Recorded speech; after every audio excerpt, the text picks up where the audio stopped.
Hidden behind steel doors lie the greatest stories the auto world forgot.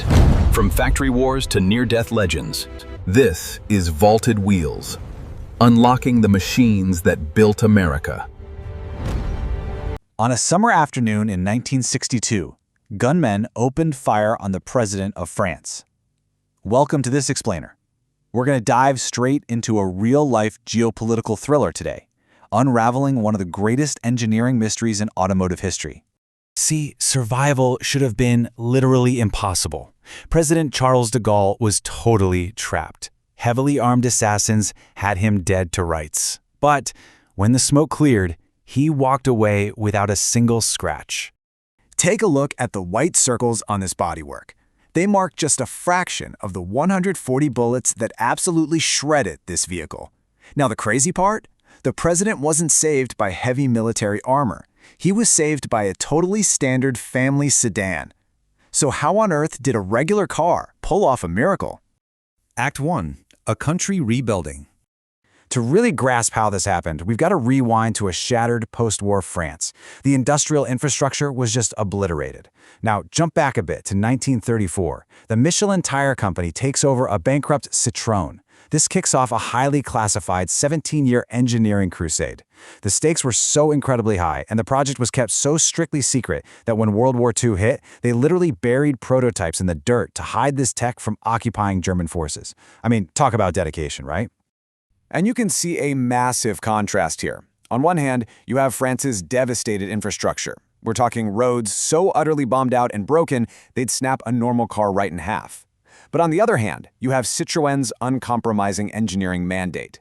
They demanded absolute, unshakable stability on the worst roads imaginable, all wrapped up in a highly aerodynamic, super lightweight shell. It was a wildly ambitious goal. Act 2. Citroen's radical gamble. Citroën didn't just want a new car. They wanted to reinvent the very concept of driving. So the company president, Pierre-Jules Boulanger, assembled a total dream team.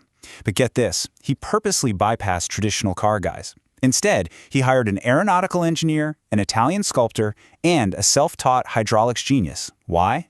Well, he firmly believed that formally trained auto engineers were just too blinkered by industry dogma to create something truly revolutionary. Boulanger gave this eccentric team a mandate that was terrifyingly simple. Study all the possibilities, including the impossible. And this absolute refusal to compromise, it led to tech that we totally take for granted today. They slapped on a fiberglass roof to radically lower the car's center of gravity, and they integrated the very first successful mass production use of disc brakes. Seriously, for 1955, they were basically building a spaceship for the highway. Even the exterior was wild. The sculptor, Flaminio Bertoni, actually drew inspiration from marine creatures to create this unbelievable teardrop shape. He managed to turn a massive engineering packaging problem into a legendary design feature, famously adding those iconic plastic indicator trumpets right to the upper rear corners to finish off that slick aerodynamic profile. Act 3. The car from tomorrow. All right, let's jump to the 1955 Paris Motor Show. Just look at the sheer scale of the crowds pressing up against the display under the magnificent glass dome of the Grand Palais. When the DS-19 was finally unveiled, it was an explosive cultural moment. Its space-age design instantly made every other European sedan look like a wooden ox cart. People had literally never seen a machine like this before. And the public response? It was pure mania. We're talking 743 orders in the first 15 minutes alone. By the end of day one, an absolutely unprecedented 12,000 orders. People were basically writing blind checks for a machine they didn't even fully understand, just because it looked like tomorrow. But here's the real kicker. The true secret weapon of the DS, hidden deep beneath its beautiful shell, was its hydro-pneumatic suspension. Created by Paul Magès, this innovative self-leveling system used hydraulic fluid and nitrogen gas to give unmatched ride comfort. It actively and instantly compensated for bumps, dips, and, as the world was about to find out, catastrophic, violent damage. Act 4. The assassination attempt. Armed with knowing how this car actually works, we return to that deadly summer evening on August 22, 1962. President de Gaulle was riding in his completely unarmored standard black DS through a Paris suburb. Suddenly, a militant group, retaliating for de Gaulle's decision to grant independence to Algeria, launched a meticulously planned, heavily armed ambush. The car is traveling at 70 miles per hour and it is instantly shredded by a terrifying hail of 140 bullets from 12 different gunmen. The sheer volume of fire was devastating. It killed 2 motorcycle escorts instantly and completely shattered the car's rear window.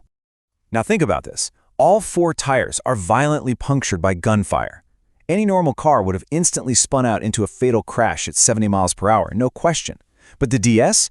Its hydropneumatic suspension recognized the sudden shift in balance and instantly auto-leveled the chassis.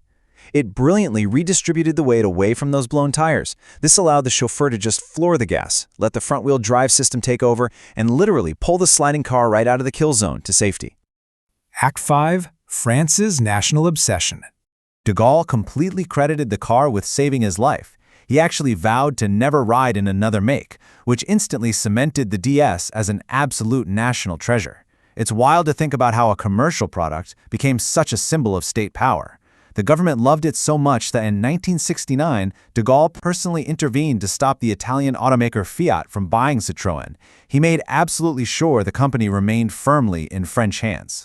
And this wasn't just a political thing, it was a massive cultural obsession.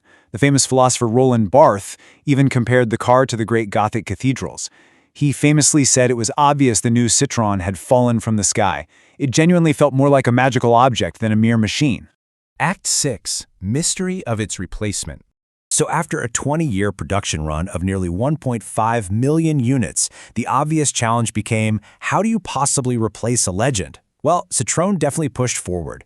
They created the incredibly fast SM, which featured a Maserati engine, and the sleek 1974 CX. The DNA even lives on today through the modern premium brand DS automobiles under Stellantis. But honestly, the unique alchemy of the original DS could never quite be duplicated. Which leaves us with this final, incredibly provocative thought. How does a mass-produced family sedan from 1955 still hold the title for many as the most beautiful car of all time? The car that saved a president's life, twice, wasn't built for war. It was a masterful blend of futuristic art and stubborn engineering that still influences how we drive today. What you should take away from this is the sheer power of an uncompromising vision. Seriously, what would our world look like today if we still dared to demand the impossible from our everyday machines?